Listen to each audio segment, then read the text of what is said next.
100-র মধ্যে আপনি বলতে গেলে 100% রোগী ধরে ফেলতে পারবেন, অল্প কিছু ছাড়।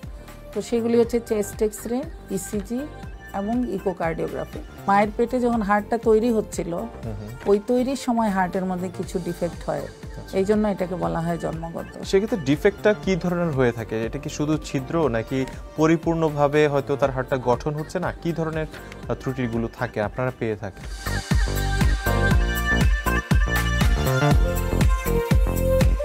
প্রিয় দর্শক, আপনাদের সকলকে আমন্ত্রণ জানিয়ে শুরু করছি কালবেলার নিয়মিত স্বাস্থ্য বিষয়ক অনুষ্ঠান বায়োফার্মা প্রেজেন্টস স্বাস্থ্যবেলায়। সাথে আছি আমি তৌহিদুল ইসলাম তারেক। দর্শক, আমাদের দেশে শিশুদের হৃদযন্ত্রের ত্রুটি নিয়ে জন্মগ্রহণ করার একটি যে প্রবণতা দেখা যায়, সে সম্পর্কে আমাদের সাধারণ মানুষের ধারণা খুবই কম। কিন্তু পরিসংখ্যান বলছে প্রতি হাজারে প্রায় 8 থেকে 9 জন শিশু হৃদযন্ত্রের ত্রুটি নিয়ে জন্মগ্রহণ করছে। আজকে আমরা আলোচনা করব এই হৃদযন্ত্রের ত্রুটি নিয়ে এবং এ সম্পর্কে করণীয় এবং চিকিৎসা নিয়ে। এ বিষয়ে কথা বলতে আমাদের স্টুডিওতে আজ উপস্থিত আছেন স্বাধীনতা পদকজয়ী চিকিৎসক ব্রিগেডিয়ার জেনারেল অধ্যাপক doctor Nurun Nahar Fatema, pediatric interventional cardiologist. তিনি ল্যাবেডেও আছেন এবং একই সাথে সুপার স্পেশালিস্ট হাসপাতালে আছেন। ম্যাডাম, আমাদের স্টুডিওতে আপনাকে স্বাগত জানাচ্ছি। কেমন আছেন? আছি ভালো। আমরা অনুষ্ঠান শুরু করব। শুরুর আগে আপনার সংক্ষিপ্ত একটি জীবন বৃত্তান্ত দেখে আসবো। আচ্ছা। ব্রিগেডিয়ার জেনারেল অধ্যাপক ডাক্তার নুরুন নাহার ফাতেমা 1962 সালে সিলেটের মৌলভীবাজার জেলায় জন্মগ্রহণ করেন। তিনি 1985 সালে Sylhet MAG Osmani medical college থেকে মেধা এমবিবিএস সম্পন্ন করেন। এরপর তিনি বাংলাদেশ কলেজ অব সার্জনস থেকে পেডিয়াট্রিকের ওপর উচ্চতর ডিগ্রি এফসিপিএস করেন। এছাড়া সৌদি আরব, যুক্তরাষ্ট্র, যুক্তরাজ্য সহ বিভিন্ন দেশ থেকে শিশু হৃদরোগের ওপর বিশেষ প্রশিক্ষণ গ্রহণ করেন। 1987 সালে তিনি বাংলাদেশ সেনাবাহিনীতে যোগ দেন। 1998 সালে সিএমএইচ হাসপাতালে প্রতিষ্ঠা করেন প্রথম শিশু হৃদরোগ চিকিৎসা কেন্দ্র। শিশুদের চিকিৎসা ক্ষেত্রে অসাধারণ অবদানের জন্য 2019 সালে তাকে দেশের সর্বোচ্চ বেসামরিক পুরস্কার স্বাধীনতা পুরস্কার প্রদান করা হয়। বর্তমানে বিশেষজ্ঞ এই চিকিৎসক ল্যাবেড কার্ডিয়াক হাসপাতালে কর্মরত আছেন। জন্মগত হৃদরোগ হলো সেই সমস্ত হৃদরোগ যেগুলো নিয়ে শিশু জন্মগ্রহণ করে। এখন জন্মগ্রহণ করার সময় তার হার্টের মধ্যে এই ত্রুটিগুলি থাকে, কিন্তু প্রকাশিত হতে অনেক সময়ও লেগে যেতে পারে। এটা হয়তো জন্মের পরপর প্রকাশিত হতে পারে, অথবা ওই সময়টাতে অপ্রকাশিতও থেকে যেতে পারে। পরবর্তীতে শিশু একটু বড় হওয়ার পরেও এটা প্রকাশ পেতে পারে। এমনকি বড় বয়সেও, অ্যাডাল্ট এজেও কিছু কিছু প্রকাশ পায়, কিন্তু এটা জন্মের সময় থাকে। তো এই জন্য এটাকে বলা হয় কনজেনিটাল হার্ট ডিজিজ। মানে কনজেনিটাল মানে বর্ন উইথ, যেটা মায়ের পেটে, মায়ের পেটে যখন হার্টটা তৈরি হচ্ছিল, ওই তৈরির সময় হার্টের মধ্যে কিছু ডিফেক্ট হয়, এই জন্য এটাকে বলা হয় জন্মগত। সেক্ষেত্রে ডিফেক্টটা কি ধরনের হয়ে থাকে? এটা কি শুধু ছিদ্র, নাকি পরিপূর্ণভাবে হয়তো তার হার্টটা গঠন হচ্ছে না? কি ধরনের ত্রুটিগুলো থাকে আপনারা পেয়ে থাকেন? আসলে হার্ট তো একটা কমপ্লেক্স স্ট্রাকচার। এই হার্টটার মধ্যে 3টা ফ্লোর থাকে। আমরা যদি একটা বাড়ি চিন্তা করি, হার্টকেও এরকম একটা বাড়ির মতোই চিন্তা করা যায়। এটাতে first floor, second floor, third floor, এরকম 3টা ফ্লোর থাকে। প্রত্যেকটা ফ্লোরে 2টা করে ঘর থাকে এবং এই 2টি ঘরের মাঝখানে পার্টিশনও থাকে। তো এই যে পার্টিশন, এর এক পাশে দূষিত, এক পাশে বিশুদ্ধ, এক পাশে দূষিত, এইভাবে 3টাই এরকম। তো এই 3টা ফ্লোরের মধ্যে 2টা ফ্লোর হচ্ছে হার্ট ইটসেলফ, আর আরেকটা যেটা সেটা হচ্ছে রক্তনালী। একটা হচ্ছে দূষিত রক্তনালী যেটা ফুসফুসে যায়, আরেকটা হচ্ছে বিশুদ্ধ রক্তনালী যেটা বিশুদ্ধ রক্ত নিয়ে শরীরে যায়। এখন এই যে পার্টিশন, যার কাজ হচ্ছে দূষিত এবং বিশুদ্ধ রক্তকে পৃথক রাখা, বেশিরভাগ রোগীরই 70%-এর মতো রোগীরই দেখা যায় এই পার্টিশনগুলোতে সমস্যা থাকে। এবং এই সমস্যা কি, যে দূষিত এবং বিশুদ্ধ রক্ত আলাদা থাকতে পারে না, ছিদ্র থাকে, এক হয়ে যায়, অথবা পার্টিশন মোটেও তৈরি হয় না। কোনোটার হয়তো তৈরি হয়, মাঝখানে একটু ছিদ্র থাকে। আবার কোনো সময় দেখা যায় যে 2টা ঘর মিলে এক ঘর হয়ে গেছে, আলাদা করে আর 2 ঘর হচ্ছে না। তো এই যে ঘরের কনসেপ্টটা বোঝার জন্য, যে একটা 3তলা বাড়ি, তার 2টা করে ঘর এবং প্রত্যেক ঘরের পার্টিশন, এখান থেকেই রোগের সৃষ্টি। প্রথমত হচ্ছে পার্টিশন, তারপর হচ্ছে এদের দরজা, একটা ঘর থেকে আরেকটা ঘরে যাওয়ার যে দরজা, এই দরজাগুলোতেও রোগ থাকতে পারে। অনেক সময় দেখা যায় একটা ঘরের সঙ্গে আরেকটা ঘরের দরজা বন্ধ, আবার দেখতে পারা যায় যে এটা চিকন, আবার দেখা যায় ঢিলা, তাহলে এই 3 রকমের সমস্যা দরজার মধ্যে। জি জি জি। তো হার্টের মধ্যে এরকম 4টা দরজা আছে, 2টা দরজা দিয়ে হার্টের উপরতলা থেকে নিচতলায় নামা হয়, আর আরো 2টা দরজা দিয়ে নিচতলা থেকে 3 তলায় যাওয়া হয়। 3 তলা মানে রক্তনালী। তো রক্তনালীর যে 2টা দরজা, এগুলোকে আমরা বলি পালমোনারি ভালভ, এওর্টিক ভালভ। এগুলি চিকন, অ্যাবসেন্ট, এমনকি ঢিলা, ওই যে আপনাকে বললাম 3টা রোগ প্রত্যেকটা ভালভে হতে পারে। তাহলে 4টা ভালভের মধ্যে 12টা রোগ হতে পারে। এরকম 12 ধরনের সমস্যা হতে পারে। তো এরকম আর কি, এটা হার্টটা তো একটা কমপ্লেক্স স্ট্রাকচার। এই স্ট্রাকচারাল অ্যাবনর্মালিটি হার্টের মধ্যে থাকার অনেক বেশি সম্ভাবনা থাকে। আচ্ছা ম্যাডাম, যদি আমাদের একটু বলেন যে এই জন্মগত হৃদরোগের আপনি বলেন যে 12 ধরনের সমস্যা হতে পারে, এটার কি কোনো প্রকারভেদ আছে কিনা? 12 ধরনের আমি বলছি শুধু হার্টের ভালভের মধ্যে, ভালভের মধ্যে সমস্যা, শুধু ভালভের মধ্যে। এছাড়া তো ছিদ্র আছে, এছাড়া অনেক কম্বিনেশন ডিফেক্ট আছে। যেমন আমরা বলি যে হার্টের ডান সাইডের সঙ্গে ডান সাইড কানেক্টেড থাকে, ডান সাইডের উপরতলা নিচতলা 3 তলা একদিকে থাকবে, বাম সাইডে উপরতলা নিচতলা 3 তলা একদিকে থাকবে, কিন্তু দেখা যায় কি ডানের সঙ্গে বাম এসে যাচ্ছে, বামের সঙ্গে ডান এসে যাচ্ছে। মানে এই যে কম্বিনেশনগুলো 1 তলা 2 তলা এবং 3 তলা, এগুলি প্রত্যেকটার মধ্যে ডিসকর্ডেন্ট কানেকশন বলি আমরা, যে এটা নিয়ম অনুযায়ী হয় না, উল্টাপাল্টা হয়ে যায়। ওগুলি হচ্ছে খুবই কমপ্লেক্স হার্টের রোগ। ওগুলাতে বাচ্চারা সাধারণত মারা যায় যদি আমরা কোনো চিকিৎসা করতে না পারি। তো এটা আসলে হার্ট যেহেতু একটা কমপ্লেক্স স্ট্রাকচার, প্রত্যেকটা স্টেপে স্টেপে তার ডিজিজ হওয়ার সম্ভাবনা আছে। আপনারা কি এই জন্মগত যে হৃদরোগ আছে এটাকে কি কোনো প্রকার ভেদের মধ্যে ফেলেন কিনা? হ্যাঁ হ্যাঁ, হার্টের কিছু রোগ আছে যেগুলো একটু সহজে চিকিৎসা করা যায়, সেগুলিতে বাচ্চারা নীল হয় না। তাদের হার্টে ছিদ্র থাকে, ভালভের রোগ থাকে, কিন্তু তারা নীল হয় না। সেই রোগগুলিকে আমরা বলি অনীলাভ বা এসাইনোটিক কনজেনিটাল হার্ট ডিজিজ। এগুলি কিছুটা ভালো টাইপের রোগ, কিছুটা সিম্পল টাইপের রোগ। আর আরেকটা আছে কমপ্লেক্স, যেটা হচ্ছে সাইনোটিক কনজেনিটাল হার্ট ডিজিজ, যেটাতে বাচ্চা নীল হয়ে যায়। তো ওই ধরনের বাচ্চা যারা জন্মের পরপরই নীল হয় বা কিছু পরেও কেউ কেউ নীল হয়, সেই রোগগুলি কিন্তু একটু মারাত্মক, কারণ সেইগুলিতে সার্জারি বা ওপেন হার্ট সার্জারি এগুলি ছাড়া ওগুলোতে তেমন একটা চিকিৎসা করার সুযোগ থাকে না। আচ্ছা আচ্ছা, সেই জন্য ওগুলাকে আমরা বলি কমপ্লেক্স, মোর কমপ্লেক্স। আচ্ছা আচ্ছা, খুব সুন্দর বলছিলেন ম্যাডাম। তবে আমরা একটু ইন্টারভেনশন সম্পর্কে জানবো, চিকিৎসার একটা বিষয় যেটা আপনি করছেন অনেক বছর যাবত। মানুষ হয়তো অনেক সময় গুলিয়ে ফেলে, একটা হচ্ছে সার্জারি আর একটা হচ্ছে ইন্টারভেনশন। এই দুটোর মধ্যে আসলে পার্থক্যটা কি, মৌলিক পার্থক্য? আসলে আমরা যদি প্রথম থেকে জানতে চাই যে হার্টের আসলে চিকিৎসার পদ্ধতি কত রকমের আছে, তাহলেই আমরা এটা ভালো মতো বুঝতে পারবো। প্রথমেই হচ্ছে যে ঔষধের মাধ্যমে অথবা মেডিকেল ম্যানেজমেন্টের মাধ্যমে চিকিৎসা, এই মাধ্যমে অনেক রোগী কিন্তু ভালো হয়ে যায়।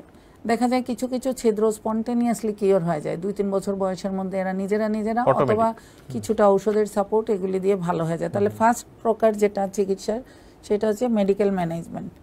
সেকেন্ড প্রকারের মধ্যে আসছে গিয়ে ইন্টারভেনশনাল ম্যানেজমেন্ট।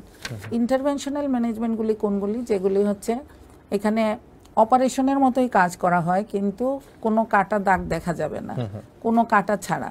তো সেইটা কিভাবে? সেটা পায়ের রক্তনালীর ভিতর দিয়ে, অনেক সময় হাতের রক্তনালী বা গলার রক্তনালী, যে কোনো একটা মানে অ্যাভেইলেবল রক্তনালীর ভিতর দিয়ে পাইপ ঢোকানো হয়, এবং সেই পাইপ হার্টের ভিতরে যে বিভিন্ন ছিদ্র, বিভিন্ন ভালভ, এগুলির চিকিৎসা করে থাকে। তো এটা হচ্ছে পাইপের মাধ্যমে, এবং পরে কাজ শেষ হলে আমরা পাইপটা বের করে নিয়ে আসি, এবং যে জায়গার যে রক্তনালীর ভিতর দিয়ে পাইপ ঢোকানো হয় সেটা কিছুক্ষণ প্রেসার দিয়ে ধরে রাখলে রক্তক্ষরণও বন্ধ হয়ে যায়। এটা পরের দিনই হয়তো আর তেমন একটা বোঝা যায় না। তাহলে দেখা যাচ্ছে এই যে ইন্টারভেনশনাল পদ্ধতির চিকিৎসা, এটা একটা অপারেশন, বাট এইখানে শরীরের বাহিরে থেকে এটা কিছু বোঝা যায় না। হ্যাঁ, এটাকে এই জন্য আমরা বলি পারকিউটেনিয়াস, মানে চামড়ার ভিতর দিয়ে পারকিউটেনিয়াস। আর 3 নম্বর পদ্ধতির চিকিৎসাটা হচ্ছে সার্জারি, যেটা হলো কেটে করতে হয়।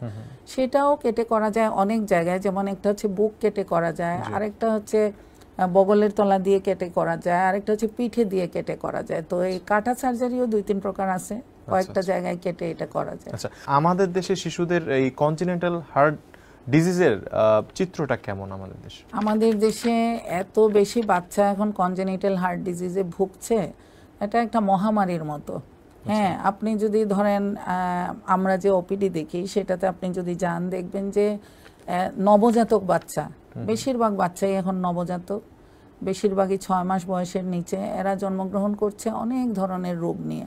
হ্যাঁ, তো এটা কেন যে এখন এত বেশি আসছে, হয়তো আগেও ছিল, আগে মা বাবারা এত সচেতন ছিল না, ডাক্তাররাও হয়তো অতটা বুঝতে পারতো না, যারা নবজাতক বা শিশু বিশেষজ্ঞ, সেই কারণে তারা হয়তো রেফার করতো না। কিন্তু এখন রেফারের মানে সচেতনতা যেটা বাড়ছে আর কি, এটার কারণে আমাদের কাছে প্রচুর আগে আগে রেফার হয়ে চলে আসে এবং আমরা তো হিমশিম খেয়ে যাই অনেক সময় যে এত বেশি রোগী, তার মধ্যে আবার দেখা যাচ্ছে যে এত জটিল জটিল রোগী। এমনও হচ্ছে যে এই জটিল রোগীতে বাঁচাতে হলে আজকেই একটা কিছু করতে হবে, তো আমরা অনেকটা প্রেশারাইজ হয়ে যাচ্ছি যে না আজকে আমার সময় নাই হয়তো বা, তারপরেও আমাকে আজকেই করতে হবে। তো এই ধরনের রোগীর সংখ্যা এখন অনেক বেশি। এখন এটা যে কেন বেশি, একটা বললাম সচেতনতা বাড়ার কারণে, রেফারেল রেট বাড়ার কারণে, এবং গ্রামে গঞ্জে মানুষ এখন এত বেশি ইউটিউব দেখে বা এত বেশি মানে সোশ্যাল মিডিয়াতে মানুষ পার্টিসিপেট করে যে মানুষের এখন আর ডাক্তারের কাছে না আসলে অনেক কিছুর ব্যাপারে নলেজ আছে তাদের। সিমটমগুলো দিয়ে তারা নিজেরাই সার্চ করে, তখন সার্চ ইঞ্জিন থেকে তারা পেয়ে যায় যে এটা হার্টের রোগ হতে পারে। এই কারণেও হতে পারে এখন প্রচুর বাচ্চারা আসলে রেফার হয়ে আসে। কিন্তু ম্যাডাম এটা কি শুধুই সচেতনতা, নাকি আমাদের এই বর্তমান মডার্ন লাইফে আসলে কোনো ধরনের এমন কোনো কিছু কি আপনাদের মনে হচ্ছে কিনা বিশেষজ্ঞদের যে এই কারণে বাচ্চাদের এই সমস্যাগুলো বাড়তে পারে? সিজারিয়ান সেকশনের ডেলিভারি যে বাচ্চাগুলির হয় তাদের কিছু কিছু সমস্যা আমরা প্রায় প্রাথমিক অবস্থায়, যেমন তাদের ফুসফুসের প্রেশার অনেক বেশি থাকে, তারা তো নর্মালভাবে ডেলিভারি হয় না সিজারিয়ানের মাধ্যমে, সুতরাং ন্যাচারাল প্রসেসটা তারা এসকেপ করে যায়, সেই কারণে তাদের লাংসটা প্রপারলি ম্যাচিওর হতে পারে না। তো জন্মের পরে তাদের লাংসটা শক্ত থেকে যায়, যে কারণে তাদের হার্টের উপরে প্রেশার পড়ে এবং দেখা যায় অনেক বাচ্চা রাইট হার্ট ফেইলিওর বা পালমোনারি হাইপারটেনশন, যেটা নবজাতকের পালমোনারি হাইপারটেনশন, এই রোগীগুলা আজকাল নবজাতকের যে এনআইসিইউগুলি আছে গেলে দেখা যায় এখানে 20-30% এই ধরনের রোগী পাওয়া যায়। 20-30%? এদের এটার একটা ভালো জিনিস হচ্ছে যে রোগটা ধরতে পারলে ট্রিটমেন্ট করলে এরা কিন্তু বেশিরভাগ 95%ই অলমোস্ট যে খুব ইজিলি ট্রিটমেন্ট করে ভালো করে ফেলা যায়।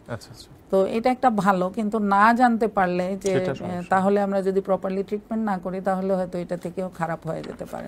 খুবই সুন্দর বলছিলেন ম্যাডাম, যদিও 20-30% সংখ্যাটা খুব বেশি, কিন্তু আপনার এই কথা আসলে হয়তো অনেকে আশ্বস্ত হবেন যে 90%-95% রোগী ভালো হয়ে যাচ্ছেন। আচ্ছা ম্যাডাম, একটু যদি বলতেন যে এই ধরনের রোগ বা হৃদযন্ত্রের যে ত্রুটিগুলো আছে এগুলো কি ধরনের জটিলতা তৈরি করে রোগীর মধ্যে? রোগীর মধ্যে তো একটা হচ্ছে যে ওই যে বললাম যে সায়ানোটিক হার্ট ডিজিজ, সায়ানোটিক মানে হচ্ছে নীল হয়ে যাওয়া। এখন একটা মানুষ কেন নীল হয়ে যায়? যখন তার অক্সিজেনের অভাব হয়। তো অক্সিজেনের অভাব হলে কি হবে? একটা বাচ্চা, তার তো অক্সিজেন না হলে তার গ্রোথ হবে না, ডেভেলপমেন্ট হবে না, তার ব্রেইনের মধ্যে যে একটা ডেভেলপমেন্ট হওয়ার কথা, তার ইন্টেলেকচুয়াল ডেভেলপমেন্ট, এই তার গ্লোবাল একটা ডেভেলপমেন্টাল ডিলে হয়ে যায়। দেখা যায় ইন্টেলিজেন্সেও তার কম হয় এবং হাঁটা চলা এগুলি শিখতেও অনেকের দেরি হয়। তো আর এটা তো একটা কম্প্রোমাইজ লাইফ, অক্সিজেনের অভাব, তার মধ্যে অক্সিজেন নাই, এবং অক্সিজেন তো আমরা জানি যে মেইন টিস্যুতে যে মেটাবলিজম হয়, আমাদের যে গ্রোথ হয়, সব কিছুতেই কিন্তু অক্সিজেনটাই হলো মেইন। তো এইটা হলো এই কারণে তাদের সব ধরনের মেটাবলিজম এবং সব কিছুই তাদের এনারোবিক সিস্টেমে হয়। অক্সিজেনের অভাব হলে যে এনারোবিক সিস্টেম সেটা তখন তাদের মধ্যে কাজ করে, এবং এর থেকে অনেকের শরীরে বেশি বেশি অ্যাসিড তৈরি হয়, সেগুলো থেকে শ্বাসের কষ্ট হয়, এবং আলটিমেটলি এই সমস্ত রোগী আর বাঁচতে পারে না যদি না আমরা তাড়াতাড়ি করে চিকিৎসা করতে পারি। হ্যাঁ, বিভিন্ন ধরনের হার্ট ফেলিওর, স্ট্রোক, এই ধরনের সমস্যা তাদের মধ্যে দেখা দেয়। আর আরেকটা রোগ আছে যেটাতে নীল হয় না, সেই ধরনের রোগীগুলি দেখা যায় ছিদ্র জাতীয় রোগ। তাদের এই ছিদ্র দিয়ে রক্ত ফুসফুসে বেশি যায়, তাদের ফুসফুসের মধ্যে একটু উচ্চ রক্তচাপ হয়ে যায় ফুসফুসের, এবং সেইখান থেকে তাদের পালমোনারি হাইপারটেনশন থেকে এর কমপ্লিকেশন হয় একেবারে অতি উচ্চ রক্তচাপ, যেটাকে বলে আইজেনমেঙ্গার, সেটাতে যদি চলে যায় তাহলে আর কোনো ট্রিটমেন্ট হওয়ার আর থাকে না। তখন আইদার তাকে হার্ট লাং দুইটাই ট্রান্সপ্ল্যান্ট করতে হবে, আর না হলে সে পরবর্তীতে যতদিন লাইফ আছে তার তখন আর কোনো ট্রিটমেন্ট থাকে না। হ্যাঁ, যতদিন হায়াত আছে এরকমই সে বাঁচবে। এক্ষেত্রে ম্যাডাম যাদের এই সমস্যাটা হচ্ছে, দ্বিতীয় যে রোগটার কথা বলেন যে হ্যাঁ, যেটা ফুসফুসে তাদের রক্ত বেশি চলে যাচ্ছে, তাদের কি শ্বাস প্রশ্বাস জনিত সমস্যাগুলো তো তাহলে হয়ে থাকে, কিন্তু এই ক্ষেত্রে কি এমন কোনো চান্স আছে কিনা যে অ্যাজমার সাথে এই রোগীগুলো মিক্স হয়ে যাচ্ছে? হয়তো তারা মনে করছে এটা অ্যাজমা, কিন্তু আসলে অ্যাজমা না, এটা হয়তো হতে পারে তার জন্মগত হৃদরোগের কোনো ত্রুটি।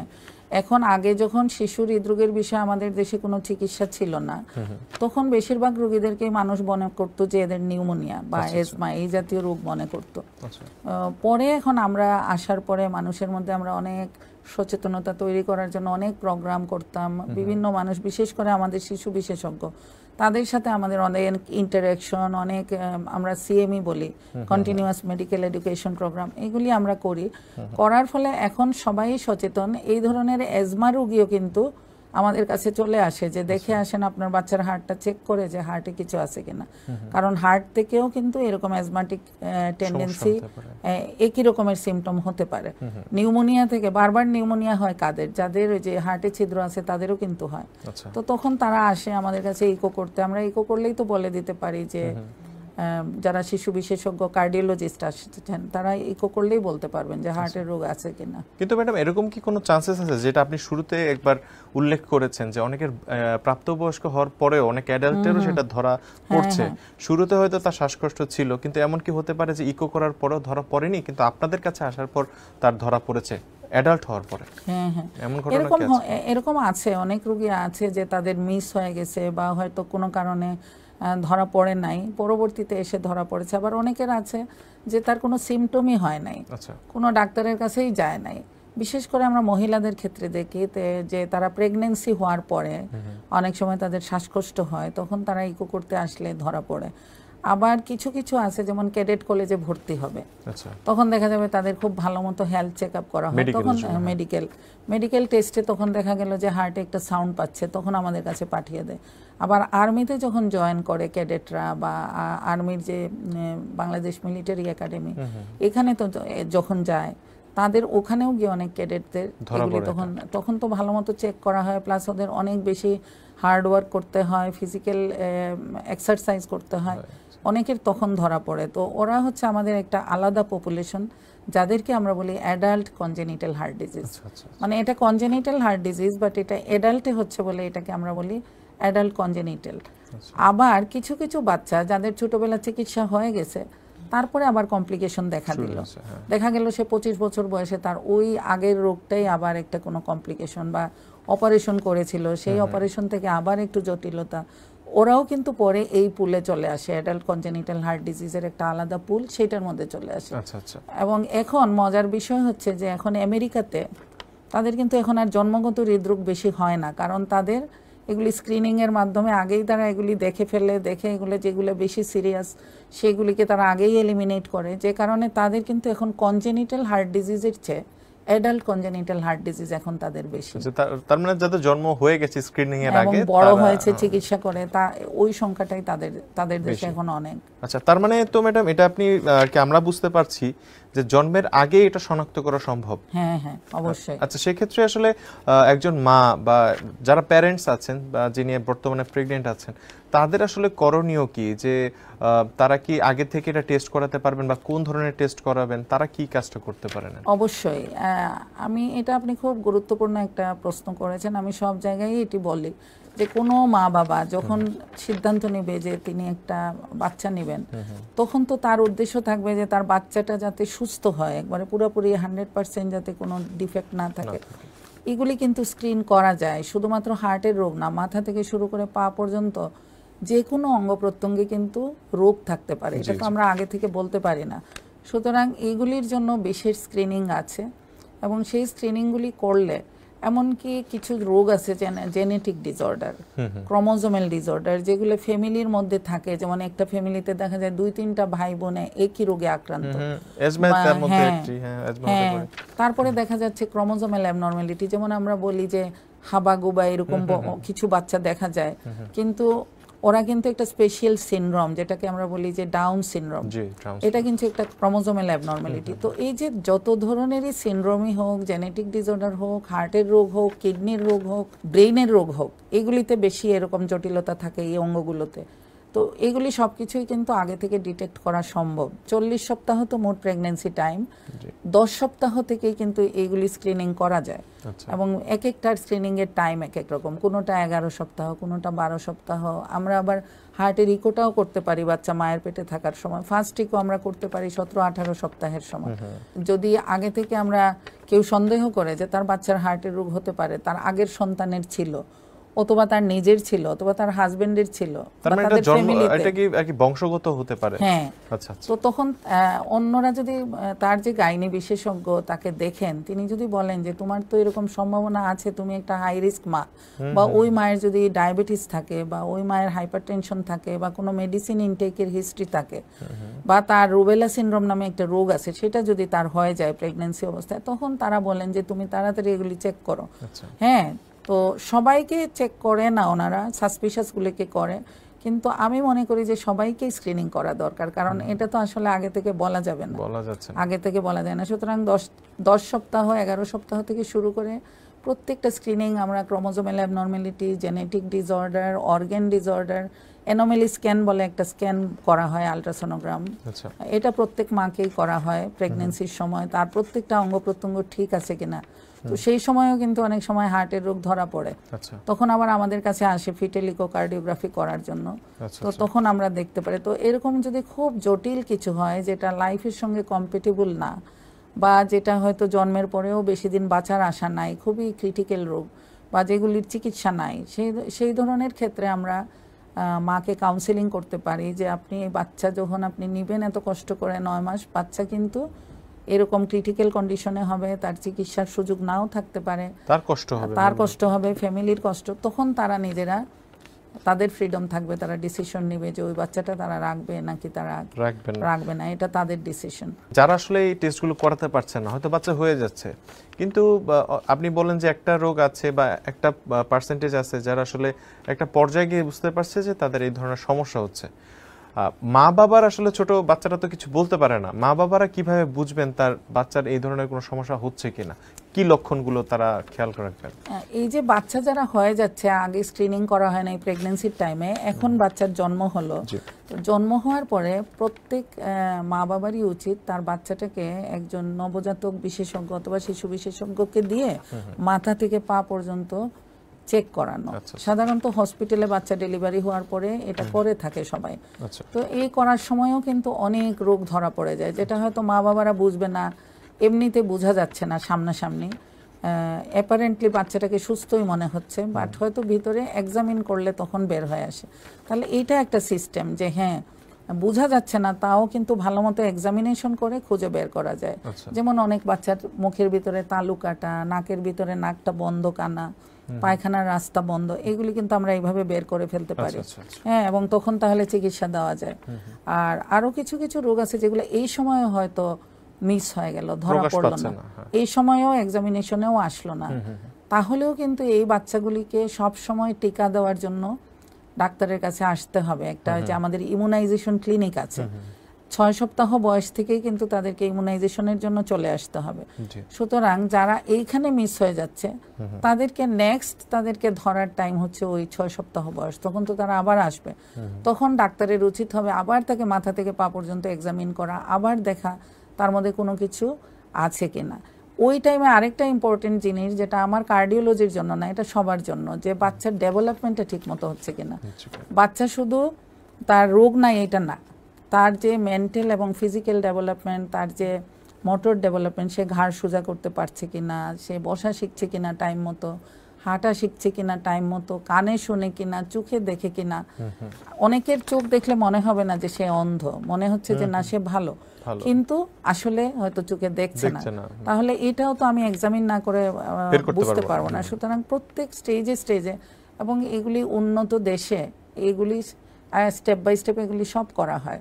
ওটাকে বলা হয় ওয়েল বেবি ক্লিনিক, যে আপনার বাচ্চা ভালো তাও আপনি ওখানে যাবেন ওয়েল বেবি ক্লিনিকে, এবং তারা এগুলি সব দেখবে যে সব মাইলস্টোনস অফ ডেভেলপমেন্ট যেগুলো তার অ্যাচিভ করার কথা স্টেজে স্টেজে, সেই স্টেজগুলো সে ঠিক মতো অ্যাচিভ করতে পারছে কিনা। তো তাহলে আমাদের এইগুলি যখন আমরা পুরা সব করতে পারবো, তখনই আমরা বলতে পারবো আমরা একটা উন্নত দেশ।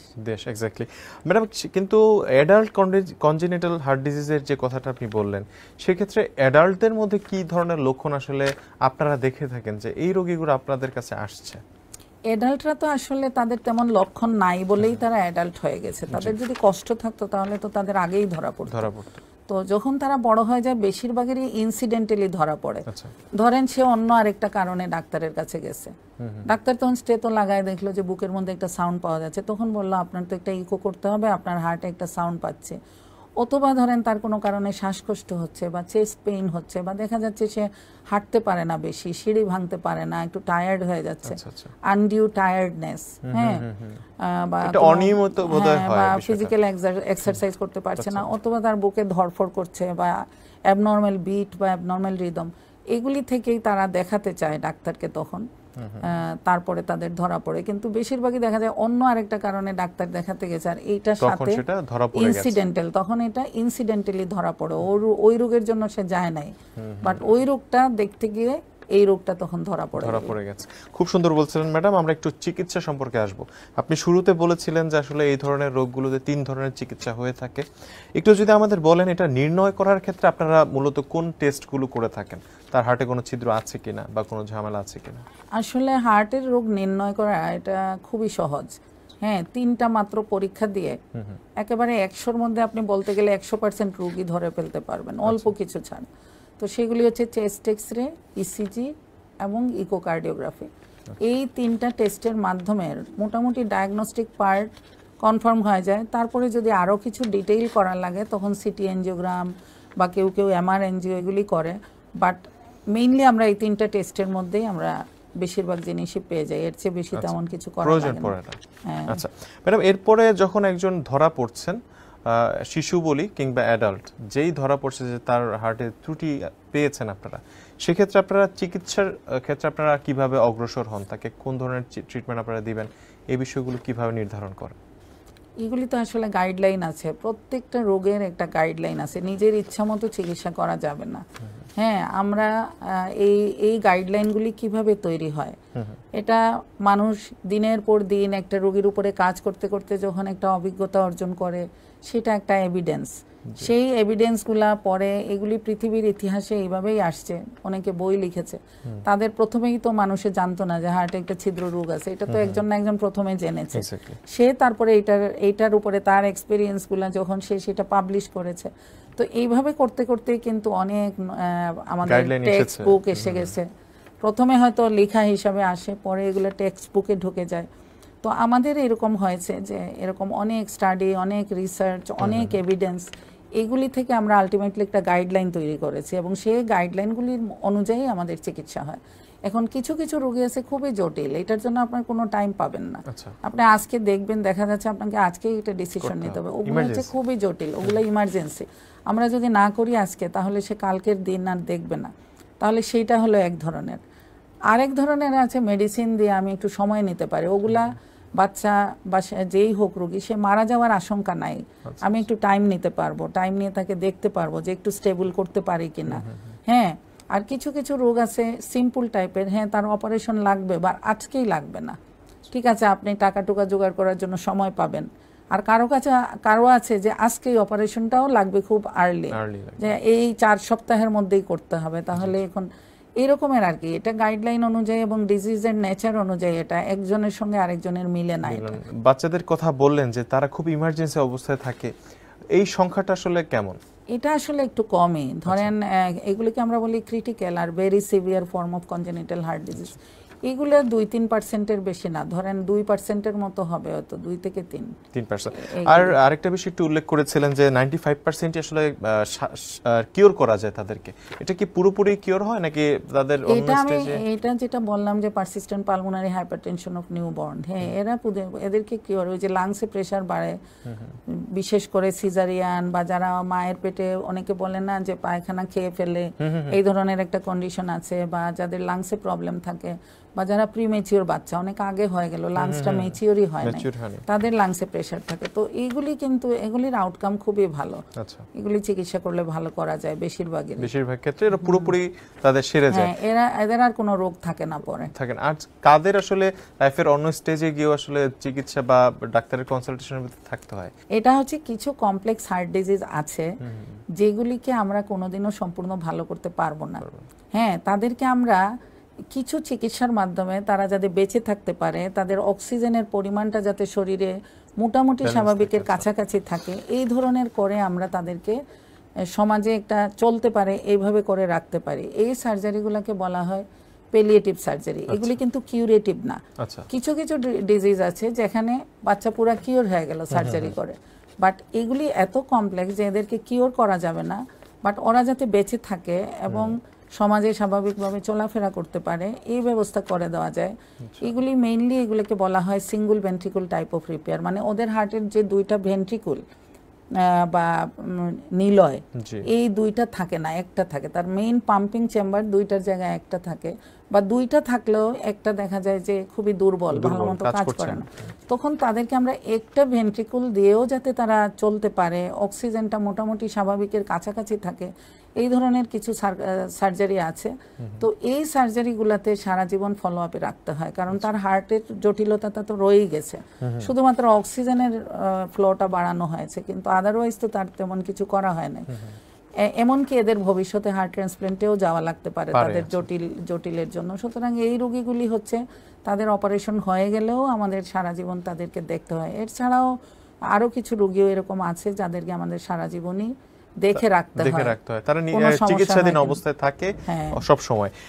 এই 3 ধরনের রোগীর কথা যে আপনি বললেন, এই রোগীদের মধ্যে কোন রোগীটা আসলে বেশি, কোন রোগীদের সংখ্যাগুলো বেশি, যারা একেবারে কিউর হয়ে যাচ্ছে, নাকি যারা এই ডক্টরের চিকিৎসাধীন অবস্থায় আছে, নাকি যারা খুব ইমার্জেন্সি অবস্থায় মারা যাচ্ছে? না, আমার মনে হয় আল্লাহ তাআলা মানুষের প্রতি অনেক দয়ালু। এরকম না যে প্রত্যেক মানুষই মারা যাবে, এরকম হলে তো আর কেউ বেঁচেই থাকতে পারতো না। বেশিরভাগ মানুষই কিওর হয়, স্পন্টেনিয়াসলি অনেকে কিওর হয়ে যায়। অনেক হাজার হাজার বাচ্চা যে ছিদ্র নিয়ে আসতেছে এভরিডে, আমাদের হয়তো 30-40% বাচ্চা যেগুলো থাকে আমরা এইভাবেই দেখি যে ভালো হয়ে যায়। 30% মতো 40% মতো বাচ্চা যারা আমরা ওই যে বিনা অপারেশনের পদ্ধতিগুলা, কারণ সহজ রোগীর সংখ্যাই বেশি, হ্যাঁ, তাদেরকে আমরা বিনা অপারেশনের যে ইন্টারভেনশন এই পদ্ধতিতে কিন্তু আমরা অনেক কাভারেজ দিয়ে দেই। আর কিছু রোগী আছে যারা কমপ্লেক্স, যেগুলো বললাম সাইনোটিক, ওটা হচ্ছে 30-33% মতো, তাদেরকে অপারেশন ছাড়া সম্ভব হয় না। তো এইভাবে আর কি। আচ্ছা ম্যাডাম, আমরা অনুষ্ঠানের একদমই শেষ পর্যায়ে, তবে সবচেয়ে গুরুত্বপূর্ণ যে বিষয়টা আমরা ইন্টারভেনশন নিয়ে কথা বলছিলাম শুরুতে, একটু যদি আমাদেরকে বলেন যে ইন্টারভেনশন আপনারা করছেন, এটা কাইন্ড অফ অপারেশন যেটা আসলে কাটা ছেঁড়া ছাড়া খুব সহজে করা হয়, কিন্তু যাদের বাচ্চা বা যে রোগীরা আসলে অসুস্থ আছেন তারা আমাদের দেশের কোন প্রতিষ্ঠানগুলোতে যাবেন বা কেমন খরচ হয় ইন্টারভেনশনের ক্ষেত্রে, এই সম্পর্কে যদি একটু আমাদের ধারণা দেন। আসলে কোন প্রতিষ্ঠানে যাবেন এটা তো এইভাবে বলাটা ঠিক না, তারা নিশ্চয়ই খোঁজ খবর নিয়েই যাবেন। তবে আমাদের দেশে এখন আগের অবস্থা নাই, এখন অনেক প্রতিষ্ঠানে শিশু হৃদরোগের চিকিৎসা এখন পাওয়া যাচ্ছে। হ্যাঁ, তো সেইখানে সরকারি প্রতিষ্ঠান আছে, বেসরকারি প্রতিষ্ঠান আছে, রোগীরা তো অবশ্যই সেগুলোর কাছে যাবেন, কিন্তু প্রথম অবস্থায় তো তারা জানেন না যে তাদের হার্টের মধ্যে রোগ আছে। সুতরাং প্রথমে তারা যাবেন তাদের আশপাশে যারা শিশু বিশেষজ্ঞ আছে তাদের কাছে। শিশু বিশেষজ্ঞরা তাদেরকে তখন রেফার করবেন, এবং নিশ্চয়ই তারা রেফার করার সময় তাদেরকে বলে দিবেন যে কোথায় তারা গেলে ভালো চিকিৎসা পাবেন, কারণ শিশু বিশেষজ্ঞরাই কিন্তু আমাদের একটা ব্রিজিং এর মধ্যে আছেন, ব্রিজের এক পাশে ওনারা, এক পাশে আমরা কানেক্ট করছেন। সুতরাং ওনারাই জানেন যে কোন জায়গায় কোন চিকিৎসাটা ভালো। আর তাছাড়া ওই যে বললাম এখন ইন্টারনেটের যুগ, এখন তো গুগলসে সার্চ দিলেই দেখা যায় যে হ্যাঁ কোথায় কি। তো বাংলাদেশে এখনো ইন্টারভেনশনের চিকিৎসা আমরা মোটামুটি যতগুলি বিশ্বের অন্যান্য দেশে পাওয়া যায় আমরা মোটামুটি সবগুলোই করতে পারি। সার্জারির ক্ষেত্রে এখনো আমাদের কিছুটা ইয়ে আছে, মানে সার্জনদের মধ্যে আমাদের একটু কম আছে, এখনো আরো আমাদের অনেক সার্জনের দরকার। আমাদের যে রোগী সেই তুলনায় সার্জনের সংখ্যা সার্জন কম, এবং আমাদের আরো অনেক ভ্যারাইটির সার্জারিজও এখনো করা হয় না যেগুলো আমাদের করা দরকার। আর যদি করেন একজন দুইজন, তাহলে তারা কিন্তু আমাদের যে রোগীর সংখ্যা সেটা কাভারেজ দিতে পারছেন না। সুতরাং সার্জারির দিক থেকে আমাদের আরো আসলে ম্যান পাওয়ার দরকার এবং আরো প্রতিষ্ঠানের এগিয়ে আসা দরকার। এটাতে আমরা একটু কম পাচ্ছি। ম্যাডাম, আমরা জানি যে আসলে আপনি ব্যক্তি উদ্যোগে আসলে অনেককেই এই ইন্টারভেনশন করছেন, যেটা আসলে বলা যেতে পারে বিনামূল্যে। এই কাজটুকু যে করছেন এটা আসলে অনেক মানুষের জন্য সেটা কল্যাণকর হচ্ছে, অনেক আসলে রিলিফও হচ্ছে তাদের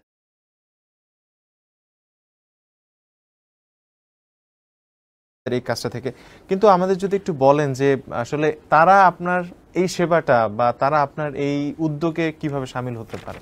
ওই যে বললাম শিশু বিশেষজ্ঞদের কাছে যায় তো, বা হয়তো কার্ডিওলজিস্ট অন্য কারো কাছে গেল, তারা তখন আমাদের কাছে রেফার করেন। এখন তারা যখন প্রথমে আসে তাদের তো আনডায়াগনোজ, তাদের রোগীটা কি বিনাইন অপারেশনের চিকিৎসা হবে না অপারেশন হবে না ঔষধে হবে, এগুলি তো তারা কিছু জানে না। তারা হয়তো জানে যে তাদের হার্টে সমস্যা থাকতে পারে। তো আমার কাছে যখন আসে, আমি যদি দেখি যে না এটা তো আমার মাধ্যমে চিকিৎসাটা করা সম্ভব, তখন আমি রুগীকে বলি যে তোমার চিকিৎসাটা এভাবে করা সম্ভব। এখন সব রুগী তখন দেখা যায় যে এটা তো অ্যাফোর্ড করতে পারে না। তো যারা যারা অ্যাফোর্ড করতে পারে তারা তো সাথে সাথেই বলে যে না আমরা করব, তখন আমরা তাদেরকে, তারা ওয়েটিং লিস্টে থাকে, তাদেরকে ডেকে এনে আমরা সিরিয়াল দিই, বা আমাদের স্টাফরা তখন তাদেরকে ইয়ে করে অ্যাপয়েন্টমেন্ট দেয়। আর যারা বলে যে আমরা পারবো না, তাদেরও আমরা অ্যাপয়েন্টমেন্ট দেই, আলাদা একটা লিস্টের মধ্যে রাখি, এবং তাদেরকে যখন আমরা কোনো সুযোগ পাই তখনই তাদেরকে আমরা কল করি। এবং এটা আপনার একটা প্রতিষ্ঠান আছে কনজেনিটাল হার্ট ডিস্ক ফাউন্ডেশন, এর মাধ্যমে আপনারা আসলে এই চ্যারিটিমূলক কাজগুলো করছেন। আমরা আশা করি যে অনুষ্ঠানের মাধ্যমে মানুষ এই সম্পর্কে আরো জানতে পেরেছেন। সর্বশেষ প্রশ্ন ম্যাডাম, সেটা হচ্ছে এই ইন্টারভেনশন করতে সাধারণত খরচ কেমন হয়? এটা আসলে ডিপেন্ড করে কোন টাইপের ইন্টারভেনশন। কিছু কিছু আছে ডিভাইসের, বিভিন্ন ডিভাইসের মাধ্যমে ছিদ্র বন্ধ করা হয়, তো সেই ডিভাইসগুলোর দাম এটা 70,000 টাকা থেকে শুরু করে 2 লাখ 2.5 লাখ টাকা এরকমও আছে। কোনো কোনো স্ট্যান্ড, হ্যাঁ ডিভাইস, কোনো স্ট্যান্ড আছে 2,80,000 টাকা, কোনোটা আছে 70,000। মানে এগুলি হয় কি স্ট্যান্ডগুলার সাইজ অনুযায়ী, কোনোটা করোনারি স্ট্যান্ড আছে, কোনোটা অনেক বড় সাইজের কোয়ার্কটেশন নামে একটা বড় রক্তনালীর স্ট্যান্ড করি আমরা, ওগুলো আবার অনেক এক্সপেন্সিভ। এটা হয় কি ডিপেন্ড করে, অনেকগুলো আছে অনেক কম দামেও পাওয়া যায়, আবার অনেকগুলো আছে অনেক বেশি দাম। আর আমরা আরেকটা কাজ করি ভাল্ব রিপ্লেসমেন্ট, ওইটা আমরা টাকার জন্য আসলে তেমন একটা করতে পারি না। ওটার দাম হচ্ছে গিয়ে 25 লাখ 30 লাখ টাকা। তো এইগুলি এত টাকার কথা আমার তো লজ্জাই লাগে রুগীর কাছে বলতে। আমি জানি যে রুগীকে বললেই বলবে আমি এটা পারবো না, অল্প টাকার গুলাই পারে না, সেজন্য আমি এগুলি কখনো রুগীদেরকে বলি না। এটা আমার নিজের একটা প্যাশন হিসাবে যে আমি এই কাজটা করলে আমার ভালো লাগবে। আমি একটা অ্যাডভান্স কাজ ওয়ার্ল্ডের মধ্যে কয়েকটা জায়গায় হয়, আমি যদি আমার বাংলাদেশের নাম সেই খাতার মধ্যে লিখাতে পারি, এই ধরনের থেকে আমি ফার্স্ট করি 2012 সাল থেকে এই পালমোনারি ভালভটা। তো এরপর থেকে আমরা এই পর্যন্ত মাত্র 10টা রোগীর করতে পেরেছি পালমোনারি ভালভ রিপ্লেসমেন্ট। হ্যাঁ, তো এটা ওই যে 25-30 লাখ বা অনেক সময় 32-33 এরকমও লাগে। তো যতবারই করেছি আমি নিজ উদ্যোগে টাকা জোগাড় করেছি। তারপরে 2টা রোগী শুধু একটু টাকা জোগাড় করতে পারছিল সিএসআর থেকে, আমাদের ওরা মিলিটারি পেশেন্ট ছিল, এবং তারা ট্রাস্ট ব্যাংক, অন্যান্য ব্যাংক, ওগুলার সিএসআর, আর কিছু আর্মি থেকে। এই 2টা রোগী শুধু আমি, যে তারা নিজেরা কিছু টাকা দিতে পেরেছিল। তারপরেও আমাকে স্ট্যান্ড লাগে ওগুলাতে এডিশনাল, ওগুলার কথা আমি আর বলিই নাই, কারণ দেখলাম বলে কি করবো, আর পারবে না, যেটা পারতেছে ওইটাই করুক। তো আমার নিজস্ব যেগুলা কিছু জিনিস আমি বাইরে টাইরে গেলে নিয়ে আসি, যেগুলো নতুন আসে মানে ওয়ার্ল্ড মার্কেটে, তো আমার কাছে সবসময় 2-1টা জিনিস রেখে দেয়, ওগুলা দিয়ে অনেক সময় যখন যার কাজে লাগে লাগাই আর লেগে যাচ্ছে। অসংখ্য ধন্যবাদ ম্যাডাম আপনাকে আমাদের সময় দেওয়ার জন্য। আমরা অনুষ্ঠানের একদমই শেষ পর্যায়ে, আসলে অনেক কথা আপনার কাছ থেকে জানার ছিল, তো আশা করছি যে আগামীতে আরো একবার আপনাকে আমরা পাবো। আমাদের দর্শকদের উদ্দেশ্যে আপনার পরামর্শমূলক যদি কিছু বলার থাকে। আসলে অনেক দর্শকই আছেন এখানে, হয়তো আমার পেশেন্টও হতে পারেন, তাদের মধ্যে একটা হয় কি, তারা যখন হার্টের রোগ সম্পর্কে জানেন যে তার বাচ্চার হার্টের রোগ আছে, তখনই একটা প্যানিকের মধ্যে পড়ে যান। দেখা যায় খুবই ছোট ছোট ছিদ্র, বিভিন্ন জায়গা থেকে আসছেন তারা হন্তদন্ত হয়ে, চিটাগাং থেকে, লক্ষ্মীপুর থেকে, যে আমার বাচ্চার না জানি কি হয়েছে। কিন্তু আমার তখন খুব খারাপ লাগে দেখে যে এটা এত ছোট একটা ছিদ্র, এটার জন্য তো আসলে আসারই দরকার ছিল না। তো আমি এই জন্য বলবো, আপনারা যখন জানতে পারবেন যে আপনাদের বাচ্চার হার্টে কোনো রোগ ধরা পড়েছে, আপনারা প্যানিক করবেন না, নিজেরা একটু জানার চেষ্টা করবেন। আজকাল ইন্টারনেটে, গুগলসে বাংলাতেও সার্চ দিলে কিন্তু জানা যায় যে এই রোগগুলি কী। এবং আপনারা অবশ্যই আশা রাখবেন যে আল্লাহ যখন রোগ দিয়েছেন, রোগের চিকিৎসাও আছে, এবং চিকিৎসা করলে যে কোনো রোগী ইনশাল্লাহ সুস্থ করা বা চিকিৎসা করা সম্ভব। অসংখ্য ধন্যবাদ। প্রিয় দর্শক, আপনারা দেখছিলেন কালবেলার নিয়মিত স্বাস্থ্য বিষয়ক অনুষ্ঠান বায়োফার্মার প্রেজেন্টস স্বাস্থ্যবেলা। সাথে ছিলাম আমি তৌহিদুল ইসলাম তারেক, এবং আজকে আমাদের স্টুডিওতে উপস্থিত ছিলেন স্বাধীনতা পদকজয়ী চিকিৎসক brigadier general Nurun Nahar Fatema madam. আশা করছি আজকে আমরা যে বিষয়ে কথা বলছি আপনারা এই বিষয়ে অনেক তথ্য নিজেরা জানতে পেরেছেন এবং এই তথ্য আপনাদের আশপাশের মানুষের মাঝে আপনারা জানাবেন তাদেরকে, যাতে মানুষ সচেতন হতে পারে। পরবর্তী পর্ব দেখার আমন্ত্রণ জানিয়ে এখানেই বিদায় নিচ্ছি। সকলে ভালো থাকুন, সুস্থ থাকুন। আপনাকে অসংখ্য ধন্যবাদ ম্যাডাম আমাদের সময় দেওয়ার জন্য। আপনাকে অসংখ্য ধন্যবাদ এবং থ্যাংক ইউ।